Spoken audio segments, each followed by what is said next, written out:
Pima के लाहौर में होने वाले तकरीबन हर कन्वेंशन के पैट्रन हमारे उस्ताद मोहतरम प्रोफेसर ख्वाजा सादिक हसन साहब, आप एक्स प्रिंसिपल हैं king Edward medical college Lahore और एक्स प्रेसिडेंट हैं college of physicians and surgeons Pakistan. हमारी इस तकरीब के इनागरल सेशन के मेहमान ख़ुसूसी हैं। हम उनसे दरख्वास्त करेंगे कि वो आप स्टेज पे आके हमसे खिताब। Bismillahirrahmanirrahim. Mr. President, Dr. Malik, Dr. Anis, Dr. Karame, Dr. Michelle, Dr. Nuruddin, respected delegates, ladies and gentlemen, Assalamu alaikum. To my foreign guests, I would say your being here is like a breath of fresh air. I have happened to have visited Turkey more than once, and also Malaysia. Some of my dearest friends were Malaysians in college many, many years ago. I am a person from another generation, as a matter of fact. I'm 91 and a half years of age, and I think your parents were not born when I was a doctor. Anyway, every time I met anyone in Turkey or in Malaysia and happened to say that I am a Pakistani, there was an open arm embrace and a genuine welcome in both the places. Jordan I have never been, but I don't have to, because Jordan comes here every time, and there he is, right in front of you. So,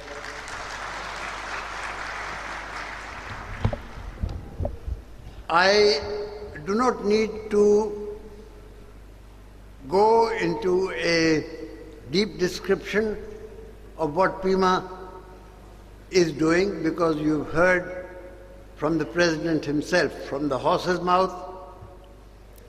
All I can say is that I am fortunate enough to have been associated with this organization from its very inception in 1979, when 50 doctors, like-minded, dedicated, started this organization, at that time only for immediate national disaster relief. And gradually, over a period of time, it has spread not only in disaster, it has spread in many directions, which have been mentioned, but very quickly I'll just mention them. Beginning from training, professionalism, we've even got a medical college, building hospitals, eye centers in Karachi, promoting continued medical education, workshops, seminars, lectures, promoting health awareness, publishing brochures, pamphlets, religious studies, character building, research, running a pharmaceutical concern, and prevention of blindness program. One hell of a lot of extension in the scope of work, not just in the size or the number of personnel. The number of personnel have gone up from the original 50 to 4,000. We have 80 units in the country of the PIMA. And of course, we are a party, wherever there is need, there is PIMA, along with its compatriots in the FEMA. So, I wish them all success in every field. And because they are so dedicated and so enamored and never letting go the basic fact that it's an Islamic organization, I have no reason that there will be anything other than success. What I really want to talk about is to the young professional. Maybe it's the last time I get a chance to talk to you.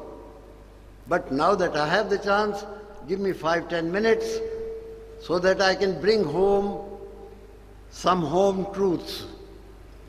I'm not going to be afraid of telling some home truths, and I'm not going to pull any punches.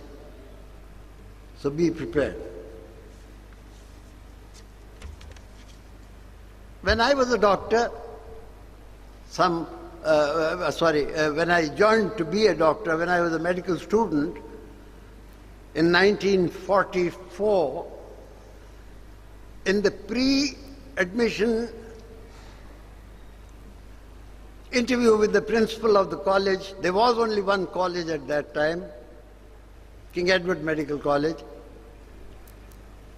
The universal question every candidate was asked, why do you want to become a doctor? It was a routine question, and it was a routine answer. Every student said, sir, I want to serve ailing humanity. And believe it or not, he meant it. I know because I was one of the candidates at that time. What he did not mention was that apart from the ailing humanity, he wanted to acquire the dignity, the honor, and the respect which went with being a doctor. He did not mention that. But including all this, there was never at any step in this decision-making process the question of money. It never came to our minds. Money was there, but it was a byproduct. It was not the objective. But that, my friends, was 70 years ago. Times have changed. And with our times, I'm sorry to say, our objectives have also changed. The honest answer to the same interview question today would be, sir, because medicine is a very lucrative profession.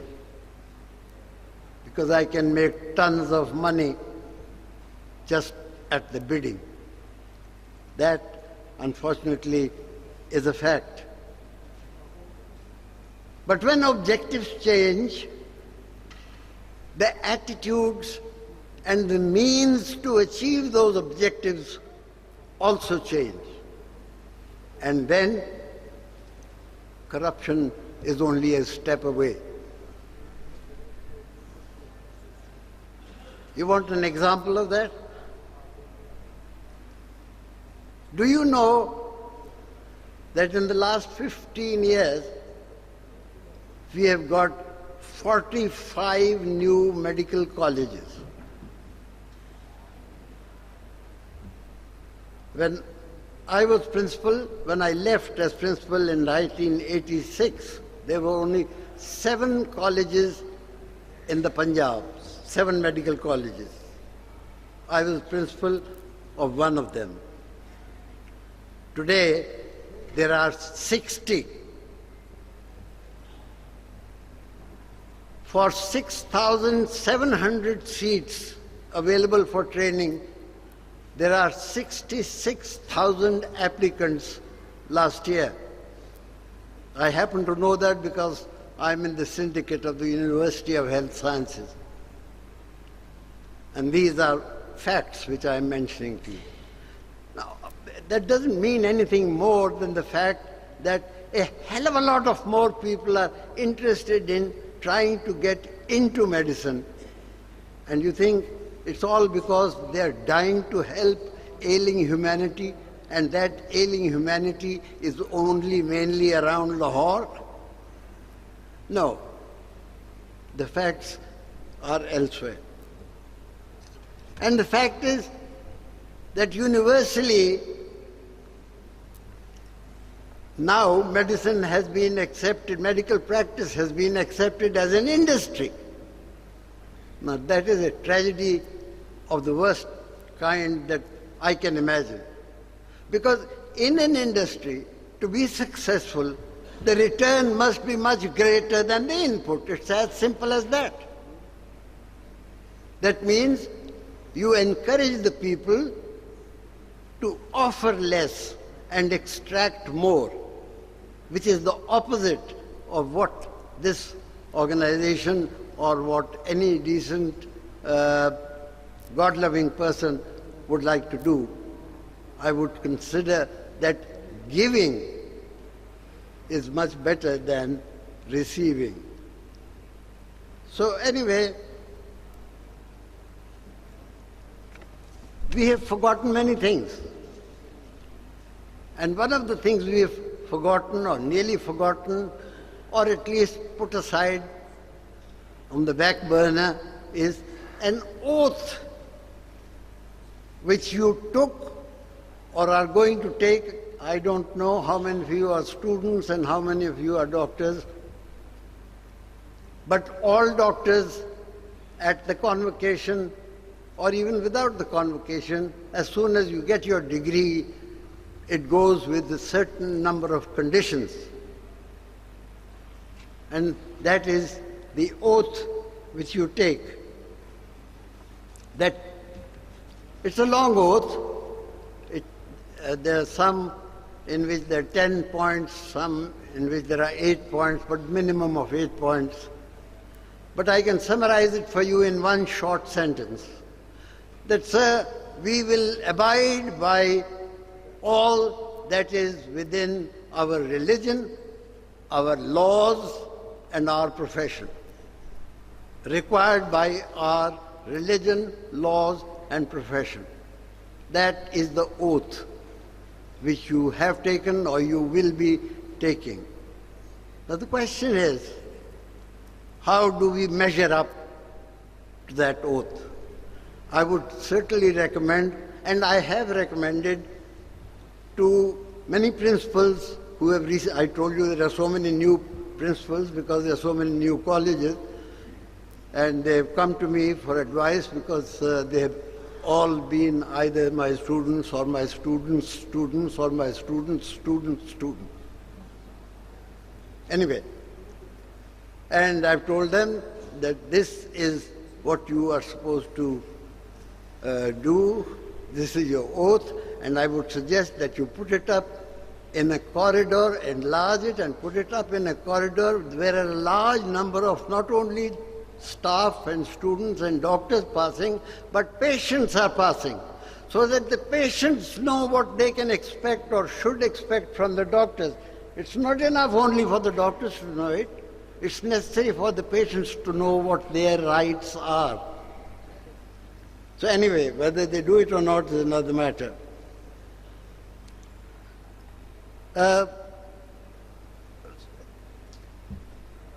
Having reminded you of this, let us see, we're talking about an Islamic medical conference. Let us see, can you see some slides? Will it be put up there? Achha, theek hai.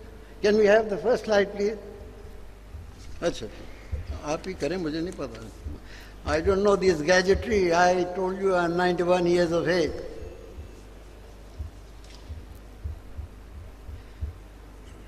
ये आगे चलेगा भाई यहाँ पर आप इधर ही खड़ी रहें मैं आपको कहूँगा नेक्स्ट आप फिर आपको आगे चलें I don't want you to necessarily read all this, but the most important thing is the last line. First, of course, is Bismillah ar-Rahman ar-Rahim. I render this oath in thy holy name and undertake. That is, you are addressing Allah. So, it is a deal between you and Allah. Next. And the next one, the most important is the first two lines, all in block letters. I swear by Allah the Great. So you are taking an oath to Allah, to regard Allah in carrying out my profession. Next. The others are the points which I told you. There are 8 or 10 points. You don't need to read it right now, but you need to have it right before you. And lastly, it is, and may Allah be witness to this oath. So you have involved Allah in everything. In the beginning, you have sworn to Him, you have sworn to Him, and you have made Him a witness to the oath. Now let's see what the Quran says about an oath. Next, please. What is the sanctity of that oath?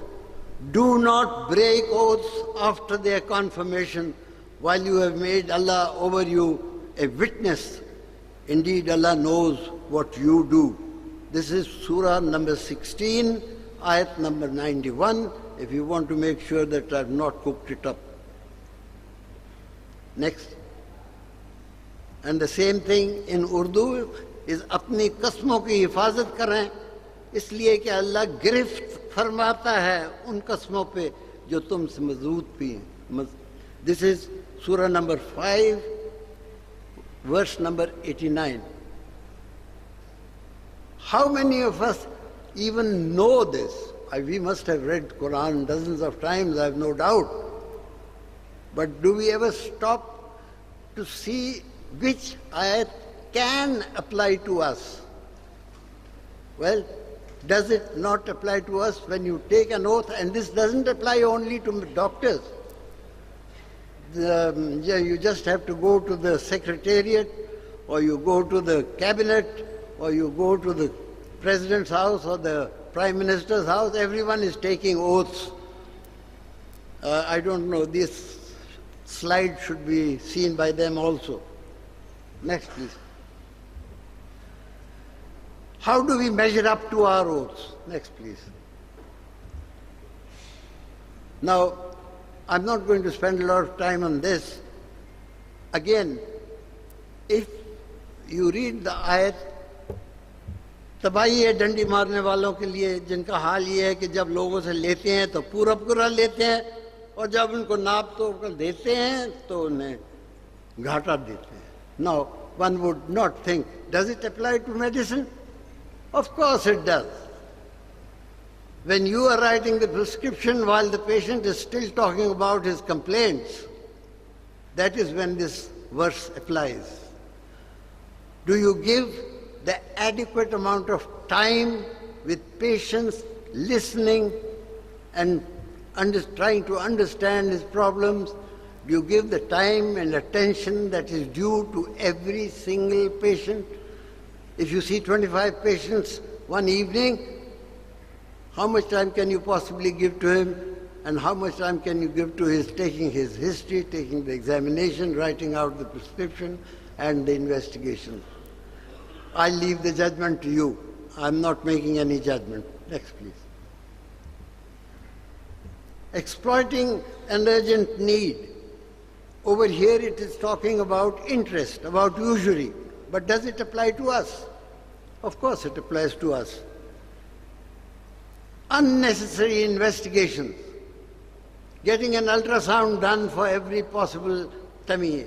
I can give you examples of patients having not only an ultrasound but a CT scan and then an MRI for a pain in the lateral side of his chest and finding nothing. It was negative. My son, who happens to be a consultant in America, and this happened in America, he was called in and he started to examine, trained in here, poor chap, in Pakistan. He took off the clothes to examine him and he found herpes zoster all over his chest. So a fellow in whom an MRI and CT scan and whatnot had been done. There is unnecessary investigations and procedures and operations. I remember one lady doctor who was dismissed from service, and she went and asked the medical superintendent, "Why are you dismissing? Aren't you satisfied with my work?" He says, yes, your work is all right, but ever since you have come, the C-sections in the hospital have come to zero. You are allowing natural birth. So we don't need you because there's not enough money. Your being over here is depriving us of C-section money and hospital charges and all the rest of it. So that is exploiting an urgent need. Next, please. Denying justice.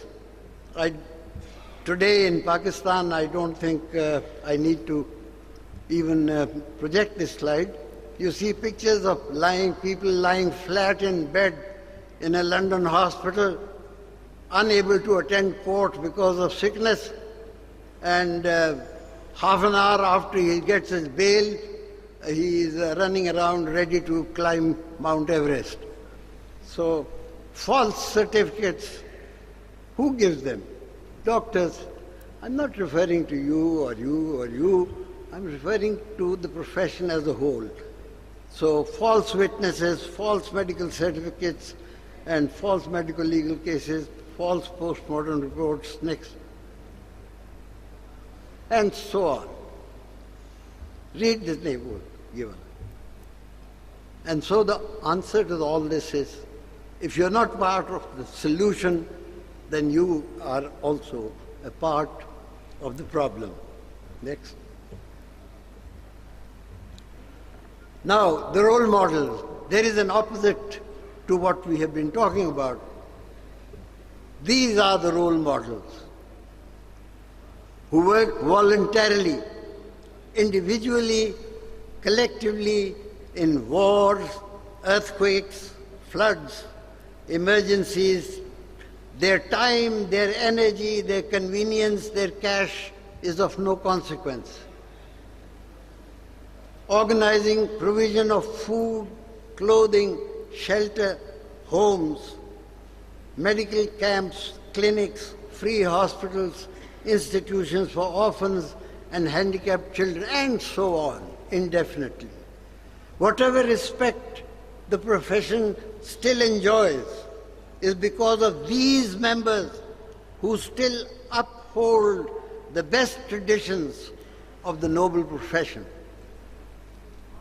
The FIMAs and the PIMAs in the profession who are holding up the flag, and I want that majority of the attendance of the people listening today take a lesson, join them, because that is where your destiny lies. What is the message of what I've been talking about? Number one, don't forget the oath. And after that, the first one, this is all again, the surah name is given, the verse is given next to it. Be aware of the omnipresence of Allah. वो तुम्हारे साथ है, जहाँ भी तुम हो, जो भी तुम करते रहे हो, उसे वो देख रहा है. Next. And be assured of the day of judgment. कसम खाता हूँ, Allah swears, रोज़े क़यामत की क्या समझ रखा है इंसान ने, उसे छोड़ दिया जाएगा बगैर हिसाब किताब के? Many people probably believe that. Oh, Allah मियाँ ने देखी जाएगी जब होएगा. Qayyama, Surah Qayyama, verse 36. Then again, Surah Qayyama 13. बता दिया जाएगा इंसान को उस दिन उसका अगला पिछला किया कराया लग पता जाएगा. Next. But don't be worried if you don't make a lot of money, if you're not a millionaire over here. Surah Al-An'am, verse 160. जो अल्लाह के हुजूर नेकी लेकर आएगा उसे 10 गुना अजर है. You will get 10 times one little neki which you do. So what are you afraid of? You're going to be a millionaire there. Why do you want to be a millionaire here? Next. And the Quran says don't ask for all of it here, because He'll give it to you. He has given it to many, you know. And what is the result? उनमें से कोई तो ऐसा है जो कहता है अल्लाह हमें दुनिया ही में सब कुछ दे दे. ऐसे शख्स के लिए आखिरत में कुछ नहीं. यहाँ पे तो मैं दे दूंगा, फिर बाद में ना मांगना. Next. What is the reality of this world? ये माल और ये औलाद महज दुनियावी जिंदगी का एक हंगामी आराइश है.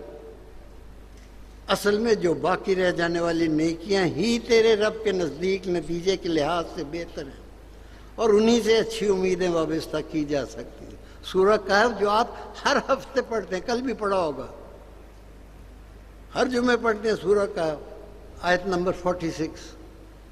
क्या कहते हैं कि that is the reality of this world. आगे चलें.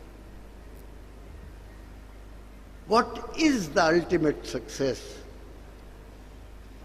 उस दिन जब इकट्ठा किया जाएगा तुम्हें हशर के दिन, यही होगा दरअसल हार जीत का दिन.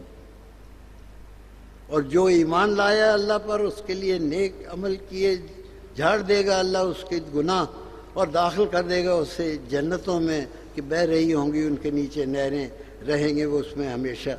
यही है बड़ी कामयाबी. This is the real success. This is the ultimate success, not a bulletproof fleet of bulletproof cars, not a fleet of armed guards, not a book of bank accounts or Panama land or Switzerland accounts. That is not success. This is the real success. Next. The Holy Prophet said, this is from Bukhari, the Holy Prophet said, all my ummah will go to go to heaven, except those who refuse to enter paradise. So the compatriots asked, O Prophet, how can anyone refuse to enter paradise? So the Holy Prophet said, they said, O Messenger, who will refuse? The Prophet said, whoever obeys me enters paradise, and whoever disobeys me has refused to enter paradise. As simple as that. Next, please.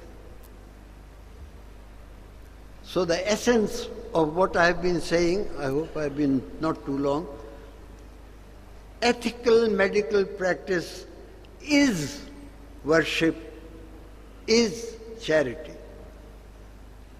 Be humane. It's more rewarding than cash. Your only interest should be that of the patients. Give more than you receive. Don't be an industrialist. And remember, Shafa is only with Allah. किसी doctor के हाथ में शफा नहीं है. अगर है तो उसकी जुबान में है. Be polite, be courteous, be sympathetic, be helpful in every possible way, in talking, in saying whatever you want to say, because that is the art of medicine. Procedures, operations, drugs, and that is the science of medicine. But handling a patient, cooperating with him, helping him, sympathizing with him, empathizing with him, being courteous, boosting up his morale, that is the art of medicine. So develop the art of medicine don't depend on the ultrasounds and the MRI, depend on talking nicely. The patient will be more grateful than the last one. Thank you very much, and may God, Allah bless you and me. Thank you very much.